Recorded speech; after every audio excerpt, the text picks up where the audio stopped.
The lunch rush at Golden Bite, a popular fast food chain in downtown Chicago, was in full swing. Fryers hissed, the smell of burgers filled the air, and a long line of customers stretched toward the door.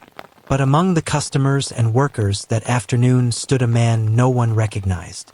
Dressed in a faded hoodie, worn jeans, and a baseball cap pulled low over his face, Anthony Liam looked like just another temporary employee starting his first shift. In reality, Anthony was the CEO and founder of the entire Golden Bite franchise. Over the past few months, he had been receiving complaints from customers.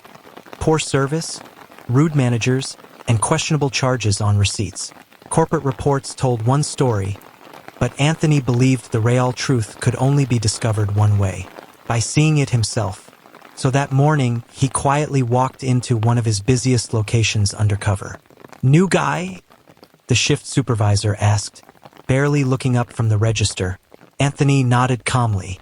"Yeah, they told me to report here for training." The supervisor waved him off. "Talk to the manager. He's in the office." Inside the cramped office sat manager Rick Dalton, a tall man with slicked-back hair and a sharp voice. Rick looked Anthony up and down with visible annoyance. "You the new hire?" he asked. "Yes, sir," Anthony replied politely. Rick scoffed. "Great, just what we needed. Another slow worker." Without another word, Rick tossed him an apron. "You're on fries. Don't mess it up." Anthony quietly stepped behind the counter and began observing everything. Within minutes, he noticed problems. Orders were being rushed incorrectly. Customers were waiting far too long. Employees looked nervous, constantly glancing toward Rick, who barked orders from across the room. Then something else caught Anthony's attention. A teenage cashier accidentally rang up the wrong order for a customer. "Sorry about that," she said nervously. "Let me fix." Rick stormed over before she could finish. "What are you doing?" he snapped loudly.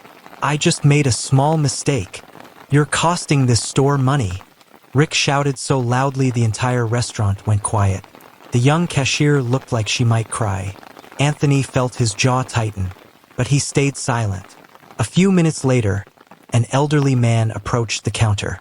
"Excuse me," the customer said politely, holding a receipt. "I think I was charged for something I didn't order." Rick snatched the receipt. "You ordered it. You pay for it," he said coldly. "I'm pretty sure I didn't." Rick slammed his hand on the counter. "Look, if you don't like it, you can leave." Customers nearby exchanged uncomfortable glances. Anthony stepped forward slightly. "Maybe we should check the order again," he suggested calmly. Rick turned slowly. "And who asked you?" he said sharply. Anthony kept his tone respectful. "I'm just saying we could verify the receipt." Rick laughed mockingly. "Oh, I get it. The new guy thinks he knows how to run my store." The staff fell silent.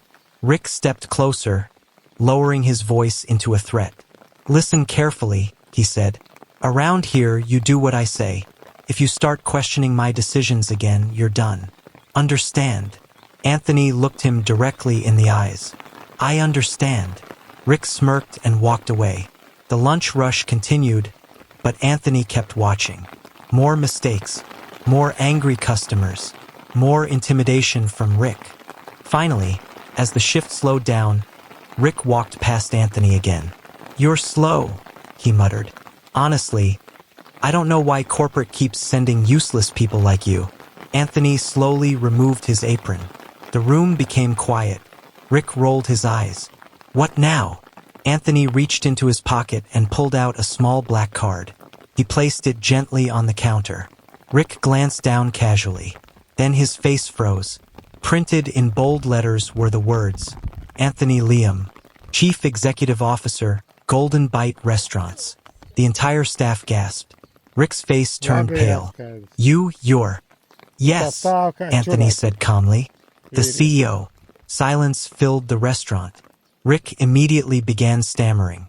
"Sir, I didn't know." Anthony held up his hand. "That's exactly the problem," he said quietly. "You shouldn't need to know someone's title to treat them with respect." The young cashier who had been yelled at earlier stared in disbelief. Anthony turned to the customers still seated nearby. I apologize to everyone here today, he said sincerely. This is not the standard our company was built on. Then he looked back at Rick. Threatening employees, disrespecting customers, ignoring mistakes. Rick's confidence had completely vanished. Anthony sighed. I came here today to find the truth. He picked up the business card again. And now I have. The staff waited nervously. Rick swallowed. Am I fired? Anthony paused for a moment. Then he spoke firmly. Effective immediately, you are no longer the manager of this location. Gasps spread across the restaurant. Anthony turned to the rest of the employees. But this isn't just about punishment, he continued. This store deserves leadership that supports its workers and respects customers. He then looked at the young cashier. What's your name? Emily, she said quietly.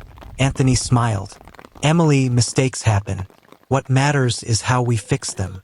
He then faced the entire team.